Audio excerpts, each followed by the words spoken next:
আজকে রাতের খাবারে মা বানাচ্ছে ডাল চাল বেটে সরু চাকলি, যেটা খেতে কিন্তু ঝোলা গুড়ের সাথে খুব ভালো লাগে। আর এই তো পিঠে খাওয়ার সময় তো চলে এসেছে, এই মাস জুড়ে কিন্তু সবার বাড়িতে কিছু না কিছু চলছেই বানানো। তো আমাদের তো পায়েস টায়েস খাওয়া অনেক কিছুই হয়ে গেছে, তো মা আজকে বানাচ্ছিল এই ডাল চাল বেটে সরু চাকলিগুলো। অনেক ভাজা হচ্ছে, তাই আমি ভাবলাম যে আমি বাদবাকিগুলো আমি ভাজি। একটু টেরা বেঁকা হচ্ছে কিন্তু মানে দেখতে কিন্তু ভাজাটা খুব ভালো হচ্ছে। তো দুদিকে দুটো তাওয়া বসিয়ে নিয়েছি। আর এখানে দেখো এতগুলো ভাজা হয়েছে, যেহেতু এখানে আমরা দুটো তিনটে পরিবার কাছাকাছি পাশাপাশি সবাই থাকি, তাই সবাইকে একটু শেয়ার না করে কিন্তু আমরা কিছুই খাই না। তার জন্য একটু মানে বানাতেও হয় কোয়ান্টিটিতে একটু বেশি।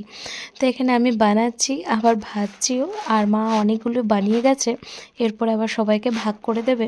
তো এটাই হচ্ছে কিন্তু আজকে আমাদের রাতের খাবার।